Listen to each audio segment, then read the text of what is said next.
Kalau kita mengacu estimasi berkaitan dengan hasil pileg di Kota Pekalongan, sekali lagi ini hanya estimasi ya, proyeksi kursinya. Ya. Di Kota Pekalongan ada 35 kursi totalnya, Pak. Totalnya Ya. kursi 35. Kalau mengacu di PKPU RI nomor 3 tahun 2017 tentang pencalonan, itu ada dua mekanisme yang bisa digunakan oleh partai politik jika ingin Ya. mengusung sebuah pasangan calonnya ya, yaitu menggunakan 20 perolehan kursi ataupun 25 perolehan suara sah pemilu terakhir. Kalau kursi di Kota Pekalongan saat ini hanya ada satu partai, yaitu Partai Golkar, yang bisa mengusung pasangan calon tanpa harus Ya. berkoalisi. Jadi Partai Golkar secara estimasi mendapatkan 8 kursi, Pak. Jadi di Kota Ya. Pekalongan minimal 7 kursi untuk mengusung. Sedangkan partai yang lain harus berkoalisi untuk mengusung pasangan calon nanti di Pilwalkot tahun 2024 ini, Pak.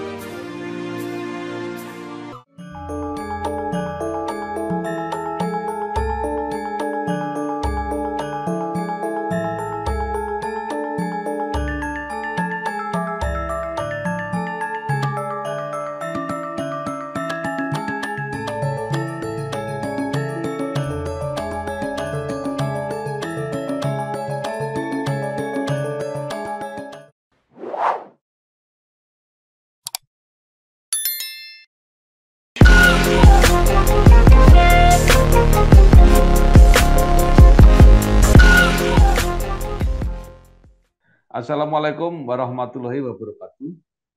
Bersama saya Bambang Sadurno di kanal Inspirasi Jawa Tengah. Mudah-mudahan kanal ini selalu bisa memberi inspirasi, motivasi, dan edukasi. Kami sedang mempersiapkan beberapa video wawancara untuk ikut memantau pelaksanaan pilkada serentak di seluruh Indonesia, termasuk pemilihan wali kota dan wakil wali kota di Kota Pekalongan. Saat ini saya sudah bersama dengan Mas atau Pak Fajar Randi Yogananda SE. Beliau adalah Ketua Komisi Pemilihan Umum Kota Pekalongan. Apa kabar Pak Fajar? Alhamdulillah baik, Pak. Iya, Semoga Pak Haji Bambang juga baik kabarnya, Pak. iya, terima kasih. Pak Fajar ini lahir di Cilacap tahun 1987, S1 di UNES, dan kemudian 2018 mulai terjun ke kegiatan penyelenggaraan pemilu dan pernah menjadi anggota KPU Kota Pekalongan dan saat ini menjadi ketua. Nah, supaya lebih lengkap walaupun singkat, mungkin Pak Fajar bisa bercerita mengenai karirnya di penyelenggaraan pemilu sampai saat ini. Silakan, Pak. Terima kasih, Pak Haji. Jadi saya menempuh pendidikan strata 1 di UNES tahun 2012 ya. Dulu di tahun 2009 saat saya masih kuliah, saya pernah menjadi KPU juga di tingkat universitas, sehingga Hmm. hal itu menjadi salah satu motivasi saya ketika lulus suatu saat bisa terjun ke dunia kepemiluan. Ya. Saya beraktivitas di dunia kepemiluan di tahun 2017, waktu itu pada saat pembukaan panitia pemilihan kecamatan untuk Pilgub Jateng tahun 2018. Dan setelah saya menjadi PPK, waktu itu saya juga membuat sebuah pilot project, yaitu saya membuat namanya Forum Pelajar Berintegritas Hmm. untuk tingkat Kota Pekalongan. Waktu itu diresmikan oleh Ibu Ida Budiati yang saat itu menjabat anggota Dewan Kehormatan Penyelenggara Pemilu. Jadi Forum Pelajar Berintegritas ini berisi anak-anak MPK yang menyelenggarakan pemilihan ketua OSIS, Pak. Jadi waktu itu saya Ya. berpikir di era itu ada aturan batasan 2 periode untuk Hmm. menjadi penyelenggara pemilu baik di tingkat KPU-nya maupun di tingkat ad hoc-nya. Nah, karena itu saya berinisiatif membuat FPB dan harapannya bisa memotivasi adik-adik kelak bisa ataupun mau menjadi penyelenggara di tingkat ad hoc. Dan syukur bisa menjadi anggota KPU karena sudah punya basic menjadi penyelenggara baik walaupun hanya di tingkat sekolah menengah atas Ya. saja. Selanjutnya setelah itu saya kebetulan di momen itu di tahun 2018 ada seleksi anggota KPU dan saya mencoba mendaftar, diterima, sehingga waktu itu kami dilantik di tanggal 23 Oktober tahun 2018.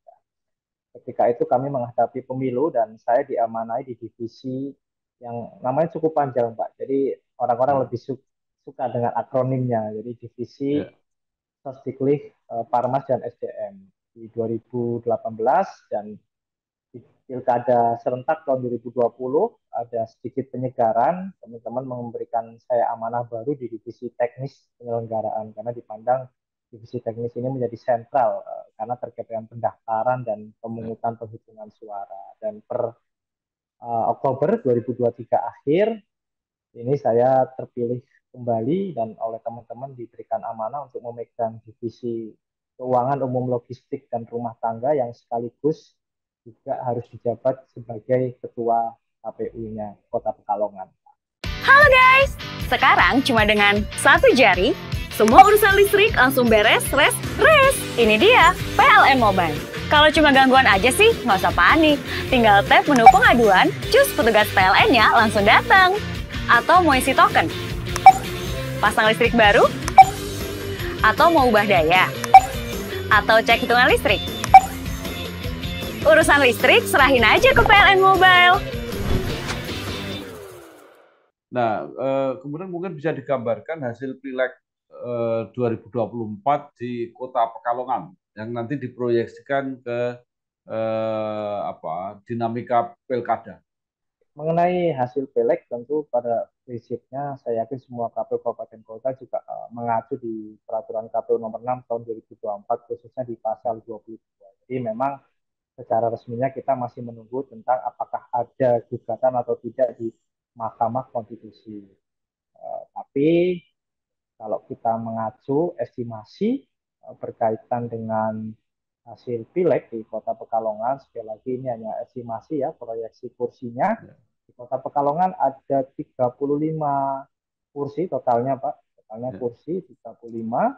Kalau mengacu di PKPU RI nomor 3 tahun 2017 tentang pencalonan, itu ada dua mekanisme yang bisa digunakan oleh partai politik jika ingin Ya. mengusung sebuah pasangan calonnya ya, yaitu menggunakan 20 perolehan kursi ataupun 25 perolehan suara sah pemilu terakhir. Kalau kursi di Kota Pekalongan saat ini hanya ada satu partai yaitu Partai Golkar yang bisa mengusung pasangan calon tanpa harus Ya.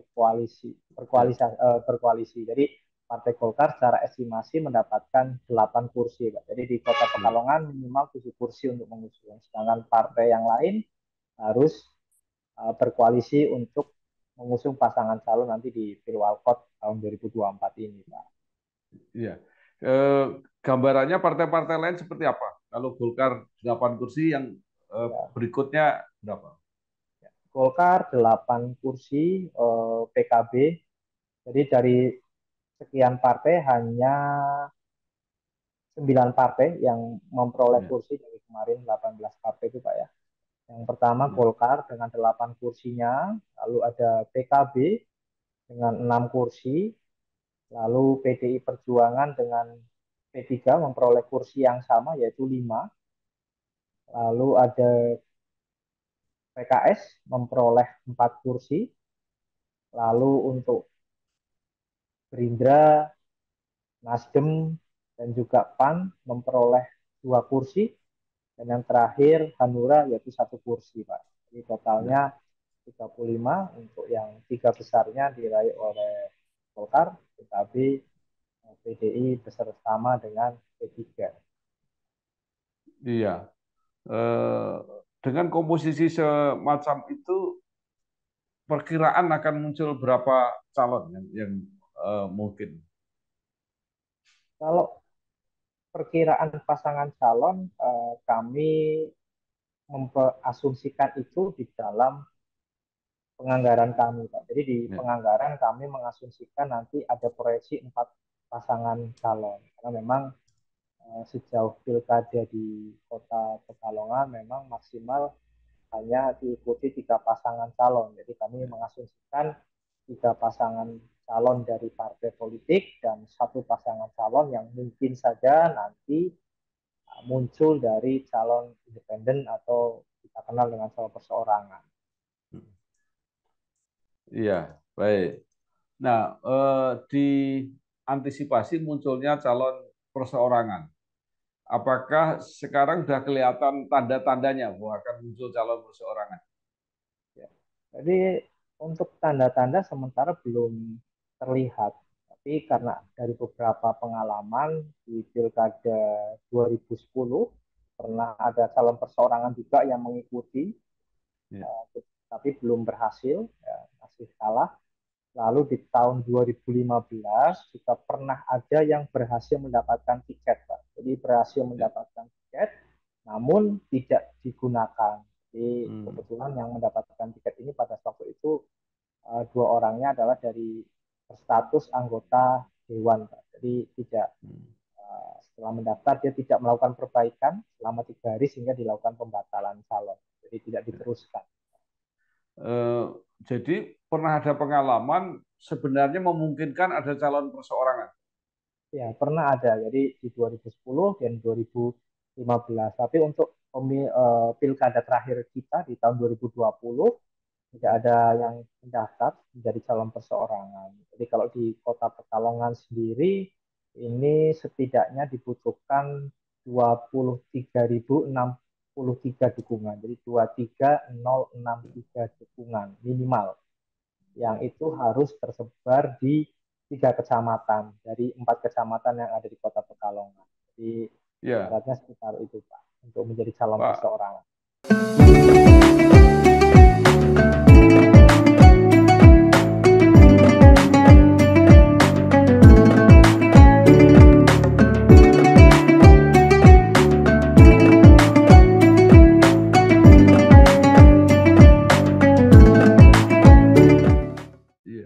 Pak Fajar, itu apakah harus dukungan itu berupa KTP atau ada pernyataan lewat materai seperti apa? Ya. Jadi ada pertama formulir dan juga disertai dengan KTP, Pak. Jadi yang digunakan adalah formulir sebagaimana terakhir disampaikan melalui surat KPU RI, Pak. Jadi ada formulir yang silahkan nanti dikumpulkan disertai dengan bukti KTP elektroniknya. Ya. Nah, jadi itu bisa banyak sekali dokumennya ya kalau ada formulir. Nah, apa benar formulir itu harus pakai materai? Ya. Jadi berkaitan dengan formulir tadi di surat keputusan KPU nomor 507 ini terkait dengan formulir memang tidak diperlukan materai, Pak. Jadi formnya bisa di-download di website kami, Pak. Hanya memang kalau pakai materai itu yang berat, apalagi untuk daerah-daerah yang besar itu biayanya mahal sekali. Nah, sekarang pertanyaan saya dari dinamika yang ada sampai sekarang, nama-nama yang sudah mulai muncul itu yang sudah kelihatan siapa saja, Pak Fajar? Sejauh ini kita masih dalam tahapan ini sih, Pak, ya. Kalau melihat masih adem ayem saja, Pak. Jadi masih adem ayem, jadi belum ada baliho yang cukup signifikan dipasang oleh beberapa orang, belum ada. Jadi masih rata-rata baru baliho petahana saja, Pak. Jadi itu pun sifatnya hanya seremonial saja, mengucapkan momentum-momentum seperti Idul Fitri dan lain sebagainya. Jadi petahana baik wali kota maupun wakil wali kota masih bisa nyalon lagi ya? Ya, masih bisa mencalonkan kembali karena baru 1 periode kemarin terpilih. Jadi lazimnya di beberapa tempat kalau masih ada petahana itu potensinya dianggap cukup besar. Apakah situasi ini yang mengurangi semangat gitu ya untuk calon-calon lain untuk muncul? Di beberapa studi memang meyakini bahwa eh, tingkat keterpilihan petahana itu lebih besar daripada pendatang baru. Jadi banyak Ya, orang ketika petahana masih memungkinkan mencalonkan, mereka masih agak berpikir kembali ya untuk ya, menjadi lawannya, melihat ya, mungkin nanti ketika di tahun kekosongan, artinya ketika memang betul-betul baru petahana tidak berkompetisi kembali, biasanya lebih menggeliat. Tapi sejauh ini berdasarkan pengalaman kami di tahun 2020, itu pun juga ada kompetisi sehingga tidak terjadi hmm, calon tunggal. Jadi pada saat itu wali kota yang terpilih menjabat sebagai wakil wali kota, Pak. ya, Dan wali kotanya yang masih bisa mencalonkan diri waktu itu tidak mencalonkan kembali. ya. Nah, eh, apakah juga diantisipasi bahwa kalau situasinya seperti itu bisa terjadi calon tunggal? Bisa saja terjadi calon tunggal karena memang itu fenomena yang tidak terbantahkan, Pak ya. Tapi Hmm, sekali lagi, uh, mau ada calon tunggal maupun ada pasangan calon ya, kami ya. sebagai penyelenggara tetap siap saja, Pak. Nah, ini yang saya ingin tanyakan, ini kan jaraknya sangat pendek antara pilkada dengan pemilu legislatif maupun pilpres yang baru saja berlangsung. Apakah sarana prasarana pada waktu pilpres dan pileg itu masih bisa dimanfaatkan pada saat pilkada? Jadi untuk sarana prasarana yang kemarin digunakan, sejauh ini kami masih bisa memanfaatkan gudang, Mbak. Gudang yang Ya, disewa pada saat pelaksanaan pemilu kemarin habis di tahun 2025. Jadi untuk gudang masih bisa kita gunakan, tapi untuk kotak dan bilik kami masih menunggu petunjuk lebih lanjut bagaimana ya, uh, perlakuan terkait dengan kedua barang tersebut. Apakah dimusnahkan, apakah bisa digunakan biliknya untuk pelaksanaan pilkada serentak di tahun 2024 ini. ya. Nah, sekarang kondisi fisiknya seperti apa? Kalau bilik dan kotak itu apakah secara teknis sebenarnya masih bisa digunakan? Kalau bilik saya rasa masih bisa digunakan, Pak. Tapi kalau kotak saya kira tidak, karena yang pertama mungkin ada beberapa ini ya yang sudah tertempel stiker, sehingga stiker Hmm, penunjuk ya, jadi khawatirkan kalau kita cabut itu nanti membuat kotaknya dalam kondisi rusak, karena kalau kondisi rusak ini kan nanti orang berpikir asumsinya kan banyak, apakah rusak ya, karena sengaja dirusak atau rusak ya, karena memang kesalahan teknis pada saat perakitan dan lain sebagainya. Jadi harapan kami sih ya. memang nanti kotak dalam bentuk yang baru, Pak.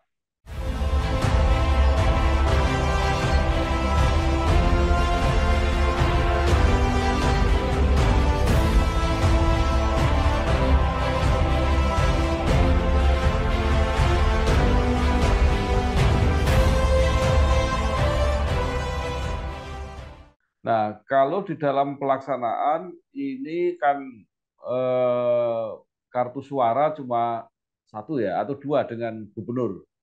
Eh, Mungkin lebih sederhana dibandingkan dengan pada waktu pileg dan pilkada. Dan dampaknya kepada waktu akan lebih singkat. Apakah itu juga merubah jumlah TPS dan sebagainya? Jadi memang ada perubahan jumlah TPS nanti yang dilakukan. Yang jelas jumlah TPS-nya lebih sedikit Pak daripada pemilu. Ketika pemilu kami ada 800-an, sedangkan untuk pemilu pilkada kami mengasumsikan sekitar 500-an. Karena kemarin di pemilu kan ada batasan satu TPS maksimal 300 pemilih, Hmm. dan untuk pilkada kita boleh lebih dari 300. Jadi kemarin sempat ada wacana mungkin dua TPS digabung menjadi satu TPS. Jadi harapannya lebih lebih mempermudah. Jadi sekali lagi Ya, juga kita mempertimbangkan beberapa faktor lain, yaitu jangan sampai TPS sendiri terlalu jauh dari pemilih sehingga ya. nanti berkaitan juga dengan angka partisipasinya. Kalau tenaga TPS-TPS berarti termasuk bisa berkurang. Ya, untuk jumlah KPPS bisa berkurang, cuma untuk pembiayaannya nanti sedikit diserahkan ke masing-masing kabupaten kota. Ya. Jadi itu petugasnya memang sudah apa namanya direkrut berbeda ya antara yang untuk pilkada dan yang untuk pileg pilpres kemarin. Ya betul, itu nanti direkrutnya berbeda antara yang pileg dan juga dengan yang pilkada ini, Pak. Ya. Apakah tidak lebih mudah kalau memanfaatkan tenaga yang sudah berpengalaman kemarin daripada merekrut yang baru? Ya, di pengalaman kepemiluan kemarin di kota, kita juga animonya yang baru cukup banyak, Pak. Jadi kemarin Hmm. kita sempat ada perjanjian ya, prinsipnya dengan teman-teman KPPS bahwa siap ditempatkan di manapun, artinya tidak di TPS-nya. Karena kami pertimbangan kemarin beberapa KPPS yang sudah senior, kita juga lakukan pemerataan. Jadi harapannya kemarin setiap TPS ada KPPS yang paling tidak sudah punya pengalaman di tahun 2019. Tentu untuk rekrutmen di tahun 2024 ini ya kami masih mempertimbangkan teman-teman KPPS yang kemarin sudah menjadi KPPS pemilu di tahun 2024. Jadi harapannya yang pertama sudah punya pengalaman, yang kedua ketika nanti ada penggabungan paling tidak KPPS yang tergabung itu ada keterwakilannya, Pak. Jadi tidak sama sekali yang baru. Nah, sekarang ini dinamakan pilkada serentak. Di dalam pelaksanaan apa yang baru atau yang berbeda dengan pilkada-pilkada yang dulu? Yang menurut kami menjadi berbeda adalah keserentakannya ini, Pak. Jadi memang Kota Pekalongan belum punya pengalaman, Pak. Jadi memang pilkada serentak di tahun 2018 pada saat itu memang pilgub juga dibarengkan dengan pilkada, tapi hanya beberapa kabupaten kota saja. Jadi Ya. yang menurut saya secara pribadi berbeda adalah tadi berkaitan dengan keserentakannya. Sehingga ada beberapa komponen pembiayaan yang itu dilakukan sharing. Contoh untuk PPK, PPS, dan juga sekretariatnya, honornya itu nanti dibiayai oleh KPU Provinsi. Tapi untuk KPPS itu menjadi domainnya nanti KPU Kabupaten Kota, Pak. Jadi yang berbeda tadi karena ada keserentakan, maka ada sharing terkaitan dengan anggaran dalam rangka untuk efisiensi saja, Pak.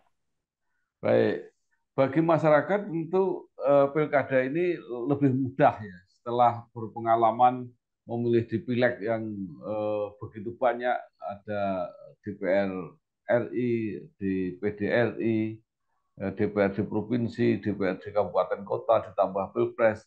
Eh, ini kan hanya dua yang kartunya. Jadi eh, bagaimana yang dihadapi oleh KPU di dalam sosialisasi? Yang jelas terkait dengan sosialisasi, tentu kami mencoba beberapa hal yang baru, Pak ya, karena memang angka partisipasi pemilu dan juga pilkada ini jauh berbeda. Kita terakhir kami di Pilwalkot kemarin 79,35%, sedangkan di pemilu terakhir 2024 ini sekitar 85%. Jadi Ya. memang diperlukan beberapa inovasi-inovasi yang cukup signifikan. Jadi kami juga salah satunya mencoba untuk bekerja sama dengan Komisi A, Pak. Jadi harapannya nanti kita juga ada semacam program sosialisasi yang itu nanti diisi juga oleh teman-teman dari Komisi A di DPRD Kota Pekalongan. Karena sekali lagi teman-teman anggota Dewan ini kan juga menjadi faktor penentu juga untuk bisa menggerakkan konstituennya agar nanti melaksanakan hak pilihnya di pilkada Ya. serentak. Angka 79 itu sebenarnya sudah sangat tinggi gitu ya kalau dibandingkan dengan pemilihan-pemilihan di luar negeri itu itu angka tinggi. Tetapi masih dianggap lebih rendah karena ada yang 85% tadi. Itu antara lain apa sebenarnya penyebabnya? Kenapa pilkada kan harusnya lebih emosional karena lebih dekat dengan pemilih. Kenapa mereka justru tidak lebih bersemangat?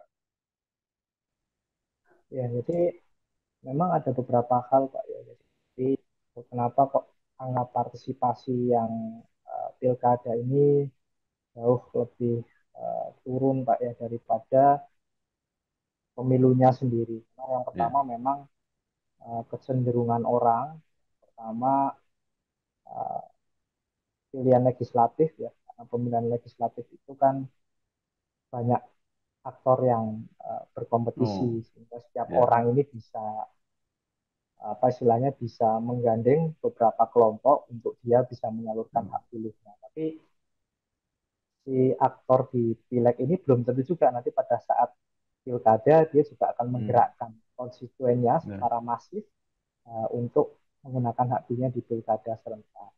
Dan yang kedua memang tidak semua pemilih dalam DPT itu uh, bekerja di lokasi asalnya. Jadi kadang juga bekerja tidak di ya, tempat asal sehingga di luar kota dan ini juga menjadikan urung contoh pekerja ataupun mahasiswa untuk datang ke tempat asalnya ya, lagi hanya untuk menggunakan hak pilihnya. Jadi sejauh ini yang saya amati ya. adalah faktor pendorong dan yang kedua juga terkait mobilisasi penduduknya, Pak. Kalau pilkada ditetapkan sebagai hari libur apa enggak? Eh, Mengacu di undang-undang nanti akan pilkada ini dilaksanakan di hari libur atau di hari yang diliburkan. Nanti biasanya ada keputusan presidennya berkaitan dengan Hmm, yang mengatur untuk agar diliburkan. iya. Baik, kan enggak menjadi alasan untuk tetap bekerja karena memang diliburkan. Baik, terakhir Pak Fajar, apa yang ingin Bapak sarankan atau harapkan kepada masyarakat tadi supaya mereka bersemangat untuk memilih dan pilkada akan berjalan dengan lancar dan aman. Jadi untuk pilkada serentak khususnya di Kota Pekalongan, lagi kami mengharapkan agar masyarakat nanti bisa menggunakan hak pilihnya, Pak ya. Menggunakan hak pilihnya di hari Rabu tanggal 27 Ya, November tahun 2024. Jadi ukuran kesuksesan dari penyelenggaraan pilkada menurut kami ada dua. Yang pertama adalah partisipasi, artinya pemilu pilkadanya legitimit, banyak orang yang ya, memilih, banyak orang ya, yang menggunakan hak pilihnya dan yang terlibat. Dan ya, yang kedua yang paling penting adalah kondusivitas. Jadi selain partisipasinya tinggi, diharapkan juga pasca pemilu ya. ini berlangsung kondusif, tidak ada gesekan. Terima kasih sekali Pak Fajar Randi Yugananda SE, Ketua KPU Kota Pekalongan. Mudah-mudahan apa yang disampaikan tadi membantu memberi semangat pada masyarakat untuk menggunakan hak pilihnya di dalam menentukan calon pemimpin di daerahnya masing-masing, terutama di Kota Pekalongan. Sekali lagi terima kasih Pak Fajar, Sama-sama sukses. Pak. Ya. Amin. Wassalamualaikum warahmatullahi wabarakatuh.